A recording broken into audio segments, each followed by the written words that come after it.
Yeah, baby. You already know this is Punch Drunk Boxing, a.k.a. Mr. Shot himself, a.k.a. El Adobo, a.k.a. El Sazón, a.k.a. El Borracho, a.k.a. Café Bustelo, a.k.a. El Pastor de Boxeo. Ladies and gentlemen, good morning, good afternoon, good evening, wherever you at this side of heaven. God bless you all. Hey, yo, it's been a crazy week in the sport of boxing, y'all. It's been a crazy week in the sport of boxing. Ladies and gentlemen, we just witnessed the most hood, ghettoest press conference in the history of the sport of boxing, y'all. And I'm talking about Gervonta Davis versus Lamont Peterson, Washington, D.C., Howard University. How dare you represent yourself like that in an institution of learning, folks? How dare you? Hey, yo, let me say it like this, man. I know Al Heyman did not co-sign that. Al Hamon did not co-sign that. Now I actually believe it. I gotta believe it. It's not the PBC is running out of money. Al Heyman is not nowhere to be found. I think he just gave the keys to somebody else because, yo, with the name of Al Heyman and what he's done in the music industry and in the combat industry, come on, man. That was not co-signed by Al Heyman. But shout out to TGB, PBC, Amazon Prime. Man, I think it was going to get any worse than the Brooklyn press conference this week on this past Tuesday. Let me say it like this, man. I had media credentials, and shout out to PBC, shout out to TGB, Tom Brown, the crew. But man, I remember several fights ago, they used to give us some pasta. You know what I'm saying? Some Caesar salad. You know, it was good cuisine for the media folks, man. Yeah, they fed us good. This time around, New York. They gave us raisin oatmeal cookies. I'm talking about the raisin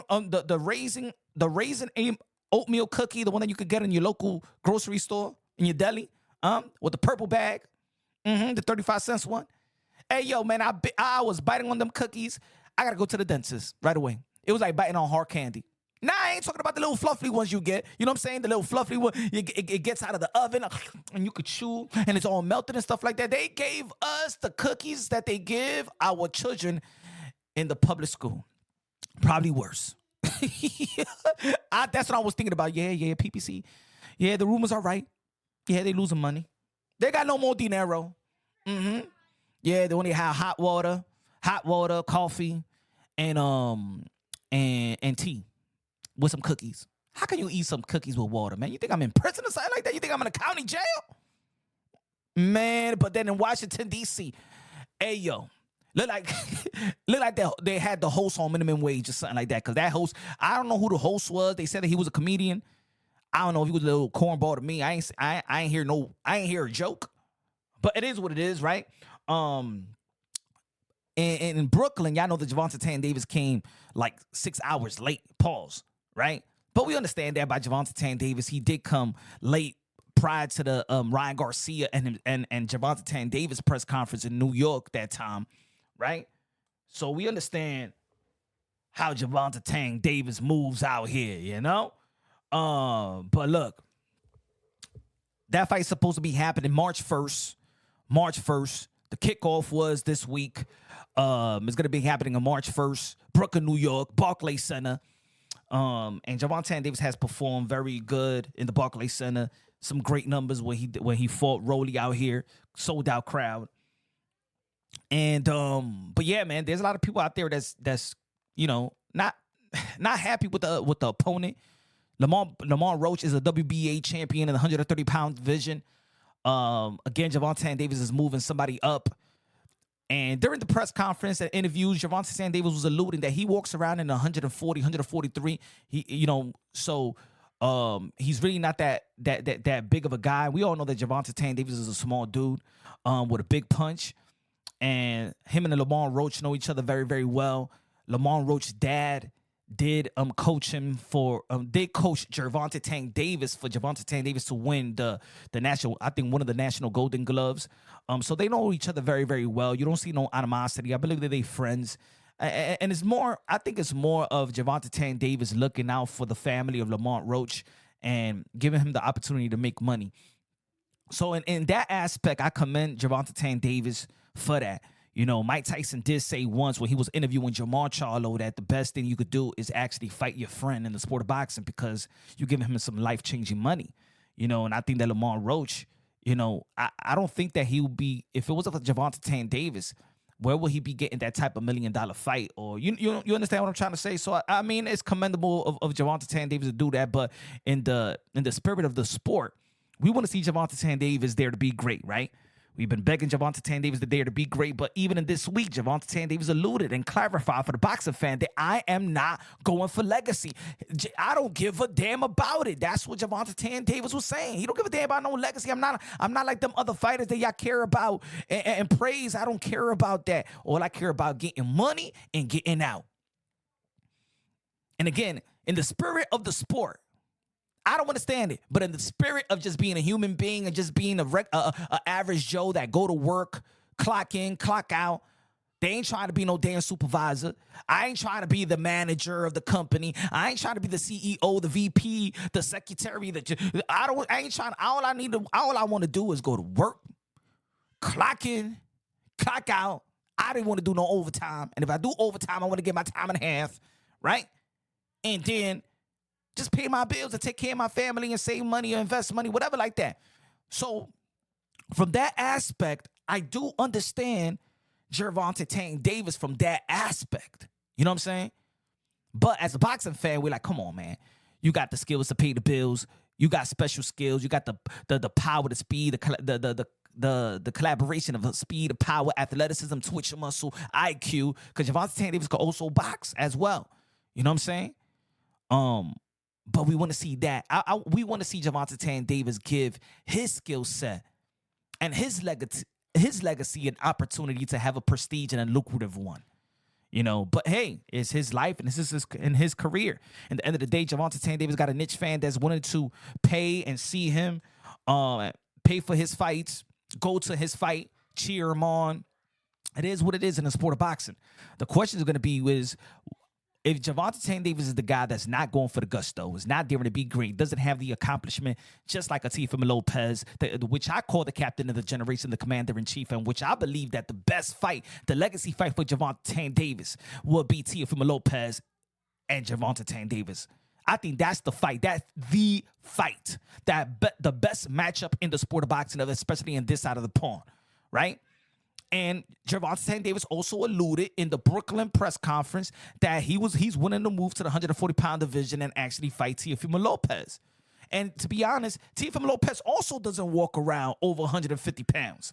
You know what I'm saying? Teofimo Lopez is a small dude as well, not as small as Gervonta Davis, but Teofimo Lopez walk around weight, keeps himself in shape, has a lifestyle of keeping himself in shape. He comes from the 135-pound division, so I could see Tio is actually a smaller guy than a Haney or not Shakur is a smaller guy, but I think he's taller than Tio though. I think that I could see Gervonta Davis trying to push a catch weight with Tio like in a 138-pound division, and I think that Tio can make that fight if the money is right and the situation is all good, right? But anyway, I think that guys like Tio and Shakur and Haney, they've been doing their thing, right, and accomplishments and things of that nature, and Gervonta Davis haven't. But then the question is, so if they're doing all the work, why the fans ain't behind them? Why they're not the cash cows? Why they're not the one that's putting those extra butts in the seats? So there's a contradiction, right? There's a contradiction because they be like, yo, we want Gervonta Davis to dare to be great and get some belts. Forget about that 3-division fake champion stuff that they be announcing. He ain't no damn 3-division world champion and stuff like that, right? Right? That they be announcing that. But then people, on the flip side, y'all go ish on Teofimo Lopez for not putting butts in the seats and not selling like Gervonta Davis. But y'all, it's crazy. Y'all want Tio to beat Tank and y'all want Tank to beat Tio. It's crazy. It's like I said when I was interviewing Steven Espinoza and Lamar Roach. I said, yo, it seems like the fans, the boxing fans, we all bipolar. We all contradict ourselves. A lot of hypocrisy within our assessment of these fighters and what we want from them, right? We got to be real. We got to hold ourselves accountable as well for being bipolar, damn it. Gervonta Davis, yo, the interviewer. There was an interviewer out there, man. He was drunk. He more drunk than punch drunk. He was asking Gervonta Davis. He was lying too, saying that Gervonta Davis was talking that now Hoya Ino Uwe, the 4-division world champion, 2-division undisputed, was talking smack about Tank, which that was a lie. That was a pure lie. And then the same dude was asking Gervonta Davis that when you retire, you said that you will fight Shakur Stevenson. No, before you retire, you said you was going to fight Devin Haney and Shakur. That's not what Gervonta Davis said in the New York press conference, because that question was referring to which Gervonta Davis in the Brooklyn press conference said that he will retire, and that went viral, right? That this is going to be his last year. That 2025 is going to be his last year, that he's looking to retire, looking to just be a dad to his beautiful princesses, right? And that went viral, right? So the way the guy that gave him that asked him the question in Washington D.C. was in reference to the question and the answer that was asked. And the way that Gervonta Davis answered it was in Brooklyn, right? He was asking that question in reference to that, because he asked him, before you retire, you said you will fight Devin and Shakur. Gervonta Davis replied, "Hey, yo, my man, I ain't never said that. Why you putting words in my mouth, man? You're not being you being disingenuous with the way that you interviewing, man. Who gave this guy a media credential? I never said that. You know what I'm saying? Because what Tank was saying in the Brooklyn interview, in the press conference, he was talking about a potential Ryan Garcia rematch in the 140-pound division. He will fight Teofimo Lopez. And then when he see Teo, that he will smack Teo, remember? Nobody said anything. Nobody even asked him about Devin Haney in the Brooklyn press conference. So now people are running around with, yo, Tank is lying. No. Tank was referring to the question that was asked in Brooklyn to the question that was asked in the Washington, D.C., in which he never did say what the interviewer was saying. So Gervonta Davis was absolutely right for calling the interviewer out and disingenuous questions. Now, but he did say after, like when he kept talking, he said, "But for sure, I'll fight them." So I don't understand what people is crazy. People just be cutting interviews up and try to edit it and try to like come with their own. People don't know how to listen, but it is what it is. But also, folks, Riyadh season. Turkey Arlashikir.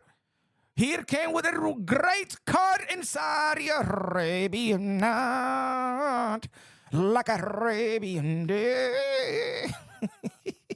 Turkey Al-Sheikh is putting the pressure on everybody in the sport of boxing to do what he doing. Check this out. February 22nd, a card of the ages.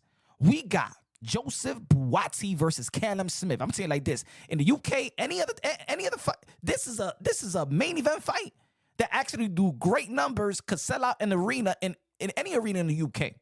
That's the prelim fight.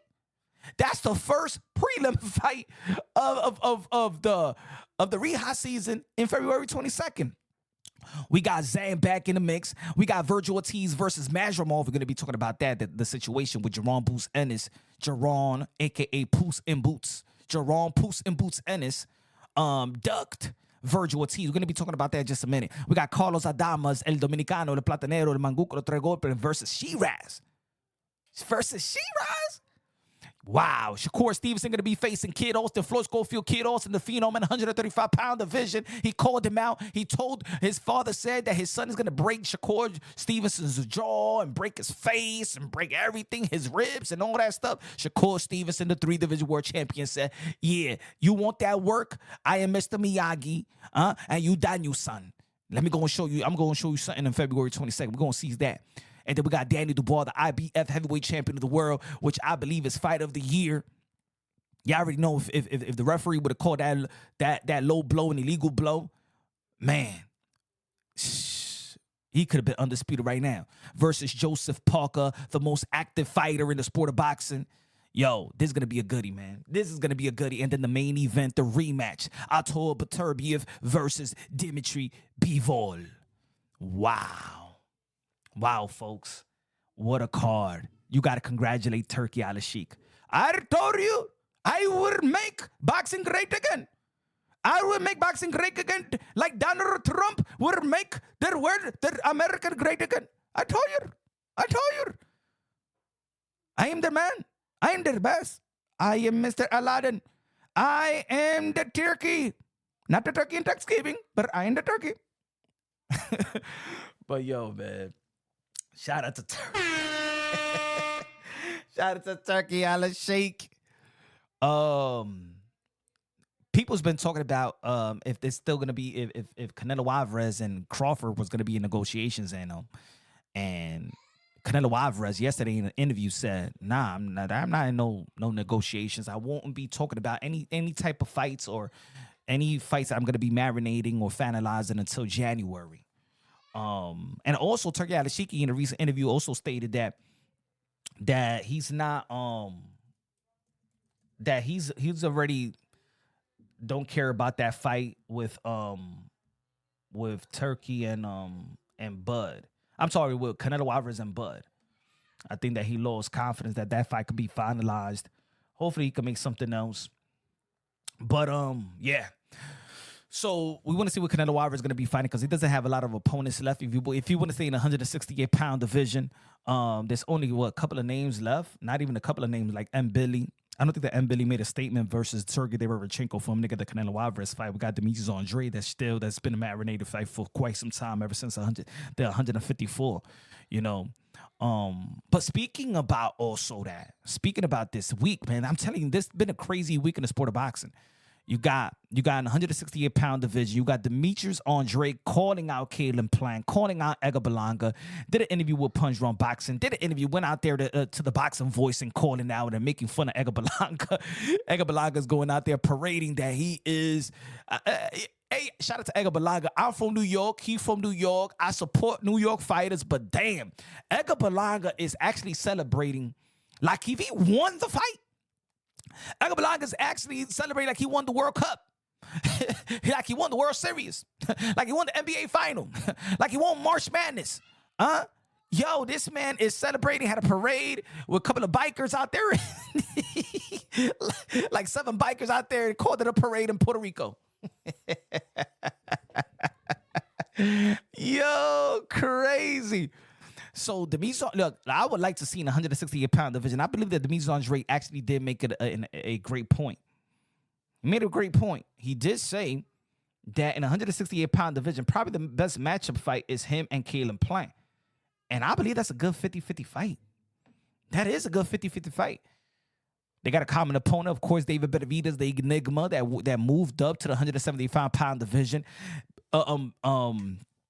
Benavidez is going to be fighting David Morrell. I'm telling you, there's so many things in the sport of boxing. That's why, yo, folks, bear with me. Like, I think I like doing these episodes. You know, I thought about doing these type of episodes like 4 times a week. But in the sport of boxing, since it's not like basketball, it's not like basketball and baseball where you get news every day. It's like you gotta collect all these information so we could have a great episode and a great show like this, right? But David Benavidez and David Morrell, great fight. No belts, but great fight. And I think at this point in the sport of boxing, we want great fights. You know, we want great matchups because, of course, there's a lot of people that's confused about these belts, just like thus Gervonta Davis being the 3-division world champion. Now, going back to that, we're going to go back to the David Benavidez and David Morrell, but I just started thinking, because there was people out there that was trying to not recognize. It's funny. There was people out there that was not trying to recognize Teofimo Lopez as undisputed when he beat Vasily Lomachenko because they said that the other belt federations and the other belt federations did not recognize the WBC franchise. So I started thinking, everywhere that Gervonta Davis go, they say that he's the 3-division world champion, right? And shout out to my brother Ness from the Boxing Voice. He even says that Tank is the 3-division world champion. And more people say that when he's getting announced, like in the press conference, people in the sport of boxing. because they believe that the WBA regular is a world champion, but he was not recognized by the other sanctioning bodies because the time that he beat Mario Barrios, Josh Taylor had the belt, right? In the 135-pound division, T.O., Loma, T.O., Devin Haney, George Cambosa, they had the belt, right? So when were you a 3 or even a 2 division champion? But the same example got to be made with Teofimo Lopez. Y'all saying that the other belt federation don't recognize the WBC franchise, but the WBC recognize their franchise as the ultimate and supreme belt above, like Mauricio Sudamon, the president of the WBC, said, the franchise is put above any belt in the lightweight division. Nobody, and a lot of people didn't want to recognize Teofimo Lopez because the narrative or whatever is that the other belt federation don't look at the WBC franchise, don't recognize the WBC franchise. When the other belt federation didn't recognize Gervonta Davis as their champion. They recognized Josh Taylor in 140 pound. In 135, they recognized Teofimo Lopez, Loma, Haney, and Camboso. So Gervonta Davis only won 1 belt, beating Jose Pedraza. That's his legacy. That's his legacy. Got to keep it consistent, folks. Got to keep it consistent. But going back to the David Benavidez and David Morrell in the sport of boxing, we're looking for matchups, right? For matchups, just like Virgil Ortiz versus Jerome. It could have been Jerome Boots Anderson, which he ducked, and Turkey Alashiki did call out Jerome Boots Anderson for not answering my card. I was writing for this guy's card. Huh? He didn't call the Turk. He didn't call me back. I'd offer him $5 million in demand. He punked out. He's punked out. Yes. There's a lot of poos in boots. Yes. Poos in boots. But fans don't care about, fans care about the belts, but more fans care about the entertainment and the matchups, right? And this is why a Virgil Ortiz and Jerome Boots Ennis would have been a better fight than even Jerome Boots Ennis in the unification bout with Brian Norman Jr. Would you rather see, folks? Virgil versus Boots or Boots versus Brian Norman Jr.? Would you rather see Boots versus Virgil or Boots versus Mario Barrios? Let's be real. Let's be honest. So it don't matter, really. Championship don't matter. Would you rather see? Would you rather see a catch weight with Gervonta Davis and Teofimo Lopez at 138, or championship fight with Tank versus Lamar Roach? Would you rather see, folks? Would you rather see the rematch with Ryan Garcia and Devin Haney with no straps? And the first fight wasn't a strap either because, of course, Ryan Garcia, shout out to Ryan Garcia, he came out overweight. But, of course, he was dealing with a weight bully as well. And he's dealing with people with snack as well. I'm just keeping it real, stuff like that. I don't think that Osterin beat Devin Haney. I think it was the skills and the will of Ryan Garcia that beat Devin Haney. But Devin Haney is young enough to come back stronger. Go out there and seek that surgeon that's going to give you some knuckle implants. And then go out there to the gym and prepare. Hit that heavy bag like you never hit a heavy bag ever before. Just get knuckle implants, Devin. Get knuckles implants. Because if you don't got no power in 135 and 140, man, and 147 is going, ooh, Lord. Feel sorry for you, homie. But he's still young enough, and he showed the fighting spirit when he was getting put down by Ryan Garcia. He just kept on getting up. Got put down, kept on getting up. Got put down again, kept on getting up. Got to give a lot of credit to Devin Haney. Testicular fortitude and mental fortitude. He probably got more mental. I think he could take a beating more. Put it this way, yo. At least I could say this. I could honestly say this, that Devin Haney got more of a will and more tolerance of pain than Ryan Garcia. Because Ryan Garcia took a knee and stood down there. But there's more great things happening in the sport of boxing. right? We got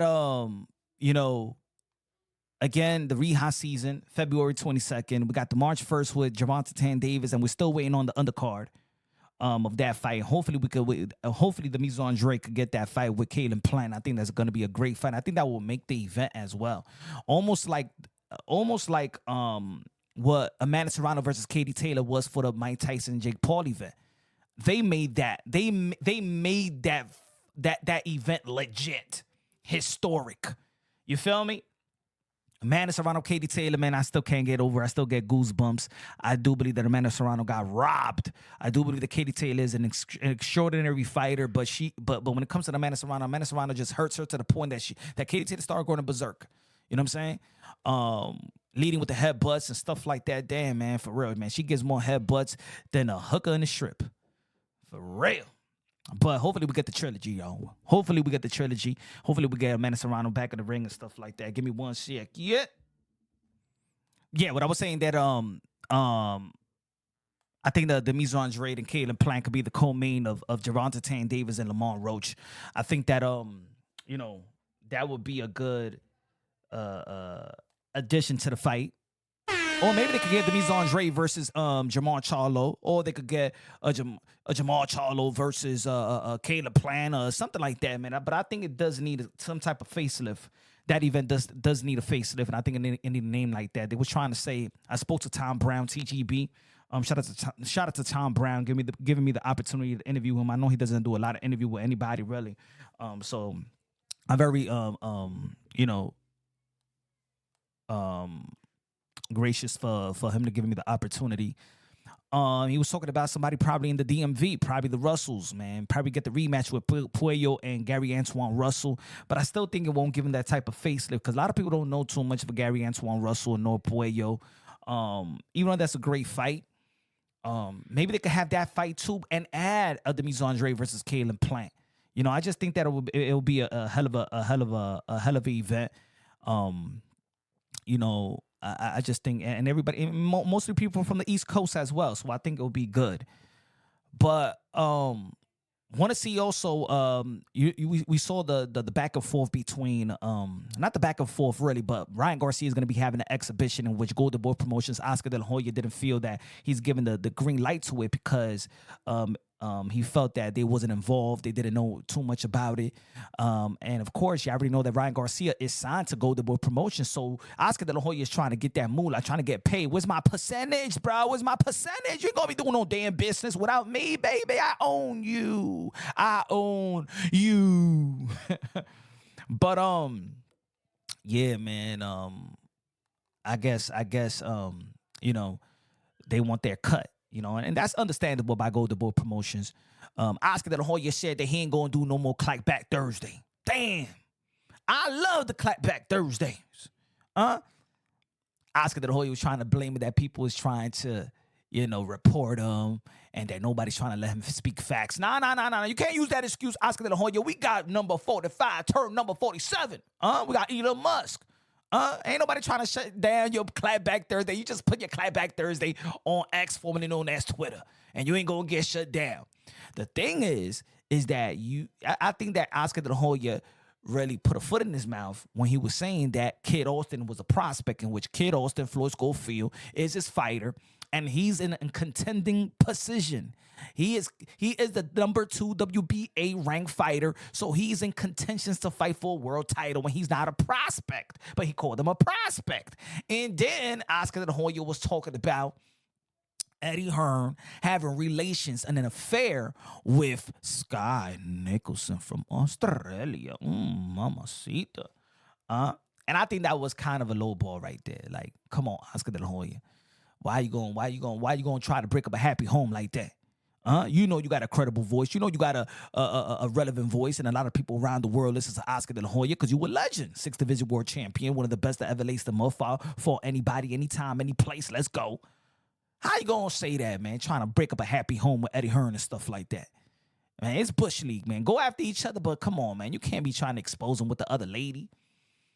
I feel sorry for Sky Nicholson, too. Because now when we're looking at Sky Nicholson, and we're going to be looking at it, you be giving Eddie Hearn cabeza. Now I look at Scott Nicholson different now, though. You know what I'm saying? I look at her different, you know? Man, you gotta go low so you can get to them high places. If you understand what I'm talking about. You need to go low so you can get to them high places, baby. Oh, but man, yeah.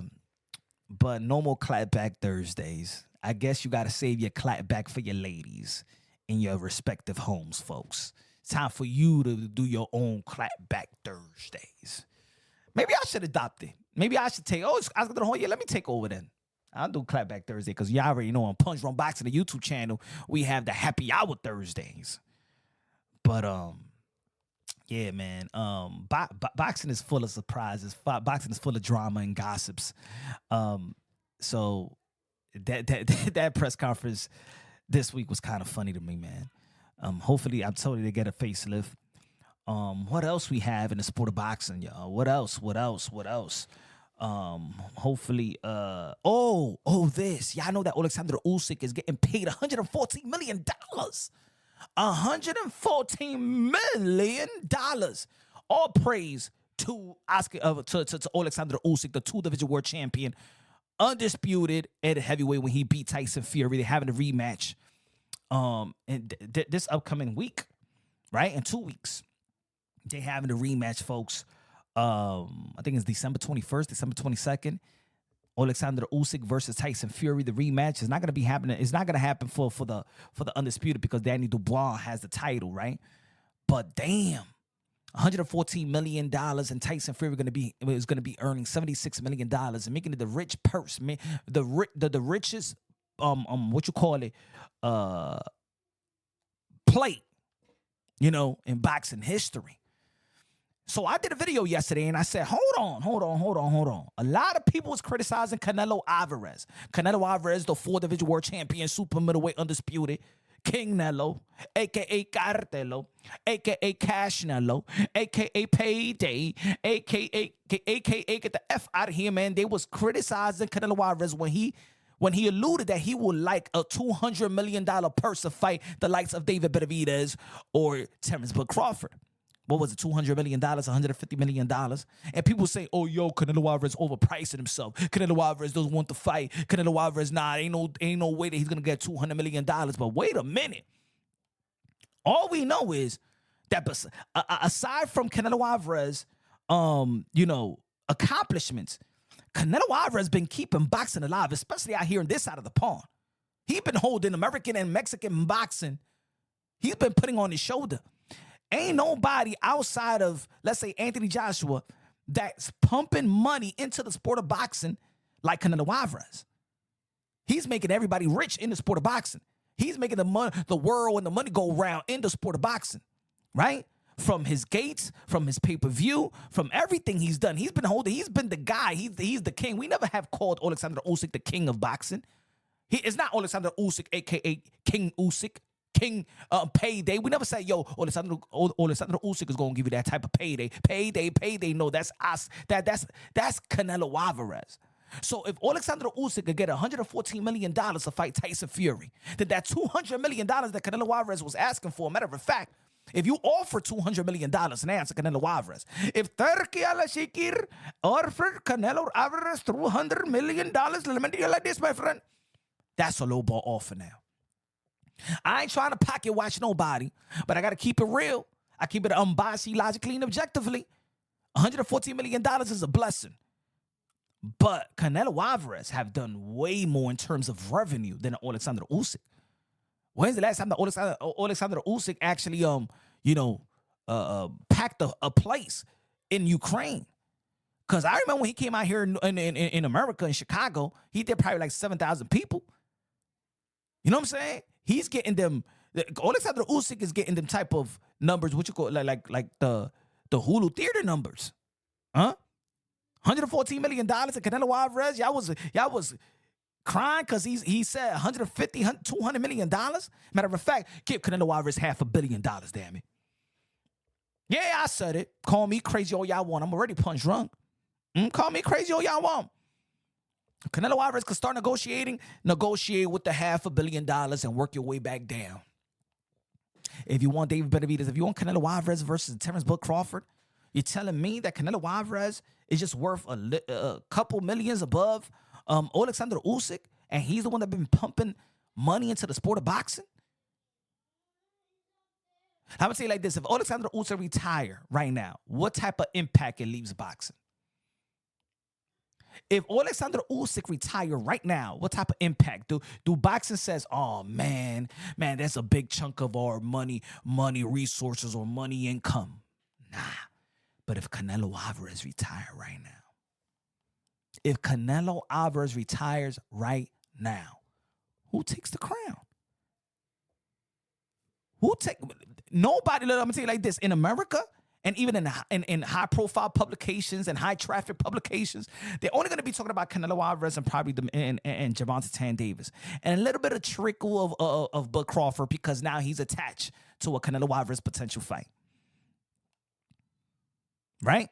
And Gervonta Davis don't come close to putting up the numbers that Canelo Alvarez has done in a consistent basis. You take out Canelo Alvarez, you're taking out really boxing. Because, again, he's the king of boxing. We never said Alexander Usyk was the king.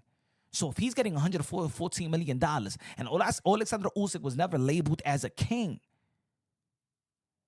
then that $200 million that Canelo Alvarez was alluding to is lowball. Yeah, I said it. Come on, somebody debate me on that one. You can't really debate me on that one. You can't.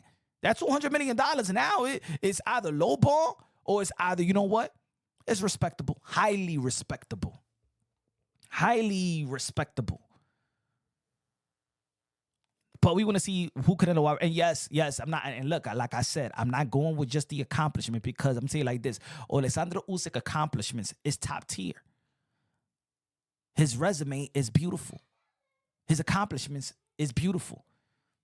But this is why this is why I dare anybody to come out here to try to debate me and have a dialogue about, well, dialogue, yes, but to debate me about it, no. You know why? Because if somebody says that I'm reading on my Twitter and my X, formerly known as Twitter account, right? And people leaving messages and tweeting and stuff like that and saying, well, Alexander Usyk accomplished. He has much of an accomplishment or just much of a lucrative accomplishment that Canelo Alvarez of becoming a 2-division world champion and undisputed in the heavyweight division, in which we haven't seen an undisputed heavyweight in almost a quarter of a century. Right? So his accomplishment, somebody wrote to me, but his accomplishment is what got him the $114 million. That's why. Wait.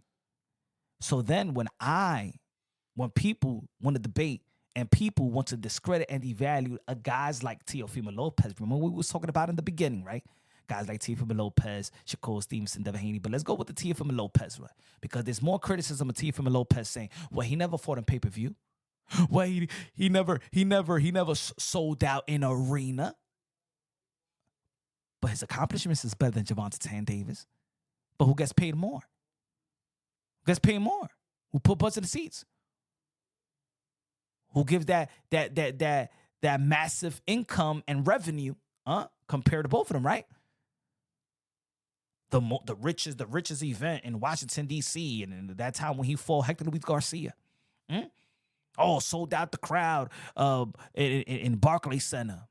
One of the richest events in the Barclays Center. But he don't got accomplishment like Teofimo Lopez. But Teofimo Lopez ain't getting no damn $50 million, $114 million like Alexander Usyk. Huh? He ain't getting more than Tank. Huh? But see, with Canelo Alvarez, he got the accomplishments and he got the revenues and he's a box office appeal and he's pay-per-view and he put butts in the seats. Canelo Alvarez is everything. He's triple threat. He sells, he whoops some ass, he sells, and he's marketable. Alexander Usyk is not even marketable. Alexander Usyk is, I feel, and I'm a fan of Alexander Usyk. As a matter of fact, he's my favorite heavyweight. What I'm just saying is, yes, I love that he's getting this type of money, and you know what I'm saying, could feed his family for centuries and eras or whatever you want to call it, right? But if he's worth $114 million, then Canelo Alvarez $200 million is highly respectable. Highly respectable, folks. But yeah, man. So we're gonna be talking about some great things in the sport of boxing this fourth quarter. A lot of great potential fight early 2025. Again, we do got the David Benavidez and David Morrell fight, which is a great fight. Yeah, people may say that David Morrell is probably not that much of experience. I do have David Benavidez beating David Morrell. You got Pitbull Cruz back in the ring. We got the rematch with Brandon Figueroa versus Stephen Fulton. Two unified champions and stuff like that in the past. So that's going to be a good fight right there. Stephen Fulton and Brandon Figueroa. I'm not sure who's going to win that fight. I don't know if Stephen Fulton made a statement right after his loss versus Naoya Inoue. I like both of the fighters. As a matter of fact, I like Stephen Fulton even more, but I think the momentum carries with Brandon Figueroa. So I'm going with Brandon Figueroa on that one. With the David Benavidez and David Morrell, I got David Benavidez beating David Morrell. Also this past week, Teofimo Lopez offered Devin Haney $2.4 million in a 55-45 split pay-per-view, and Bill Haney clarified that with the likes of the boxing voice, Nestor Gibbs, and said that was a low ball offer, but it was legit. So Devin Haney ducks Teofimo Lopez once again, and it is what it is. I'm not surprised by it, especially after he got beaten by Ryan Garcia from Pillar to Post. I'm not surprised he ain't trying to get back in the ring with a power hitter and the experience and the quickness, and the IQ of Teofimo Lopez. I think Devin Haney, I don't know. I don't like to say that fighters are scared of anybody, but I think that Devin Haney is scared of Teofimo Lopez now. Because every time when Teofimo Lopez is free to fight, seems like Devin Haney don't want to fight. They said that Turkey offered Teo the fight, which I haven't known. Turkey never said anything about it. And Turkey has gone in interviews, never alluded, never even mentioned Teofimo Lopez's name. So I don't know. That's when I called out Bill Haney on that. I believe there was a lie. But hey, I know. But I guess y'all don't want to ask the right question. The only punch run boxing got to ask the right question because y'all scared. Other people are just scared. But shout out to Bill Haney and stuff like that. But yeah, I don't know what's gonna happen for Devin Haney next. He's still a free agent. Ryan Garcia, hopefully he gets that exhibition, just to get him busy, right? And then he'll come back, get his license back in April, and get a good fight. Gervonta Davis, 2025. I would love to see Gervonta Davis I would like to see a rematch with Ryan Garcia again, but it got to be on an even playing field. He was already talking about that he can't fight over 140, or he's skeptical going to 140 because did you hear what Gervonta Davis said? He said that the punches is different. He feels every punch. I don't like that type of talk though. Oh, because you feeling it. You feeling the punch? Oh, so that's why you fighting guys at 130 moving up. Because you can't feel their punches. We got to hold Gervonta Davis accountable for that one, too. I think that went over people's head, but I'm going to do a video about it. But shout out to Tank. Shout out to all the modern day warriors, modern day gladiators, the one that put their life on the line for pure entertainment. Shout out to Floyd Schofield, Kid Austin for daring to be great. And also shout out to Ben Whitaker. Ben Whitaker from the UK, the Cassius Clay of the UK, Benzo, Surgeon. Trying to get that Liam Cameron fight again. And I'm going to tell you like this. When Ben Whitaker get a hold of Liam Cameron, I'm going to tell you like this. He's going to reconstruct Liam Cameron's face. Watch. I'm going to bring the animal out of Ben Whitaker. Shout out to Ben Whitaker. Can't wait. I want to see Josh Kelly move up. Do you know, guys, there's only 2 champions in the UK? I believe so. Man, that's sad. That's sad, man. UK is supposed to be the one that invented the Queensberry rules, and they don't got no champ. Hey, they got more Dominican champions. They got just as much Dominican Republic champions than UK champions. And we ain't even known for boxing. But anyway, Shout out to everybody. Shout out to all the modern day wars and modern day gladiators. Shout out to all the boxing content creators, one that break it down unbiasedly, logically, and objectively. This week we probably hit another episode and stuff like that because there's gonna be some type of fights and events, and of course gonna be talking about it. Gervonta Davis said he want to call out somebody. He's gonna call out somebody in the post fight interview, and I think it's gonna be. I truly think it's gonna be Teo or Jake Paul. That's what I think he's going to be calling out. Teo or Jake Paul. He said he want to smack the ish out of Teo. What y'all think about that? He said when he see Teo, he going to smack the ish out of him. And that's in reference of Teo saying whichever, when they asked him about who he want to fight more, Tank or Bud. And he said whichever monkey want to get the banana. Whichever monkey want to get the banana. Cormel, 14 pounds over. Forgot to talk about that. But he's young. He ain't got no titles. He's young. Around that time, around these fights, nobody even cares about, what weight class you're really fighting because there's so many catch weights. In the beginning of these fighters' career, let's say if you a 135 pounder, you get these fights as 139, 140, 141, 144. That's what I was talking about with Frank Martin leading up to the Frank Martin and Gervonta Tank Davis fight.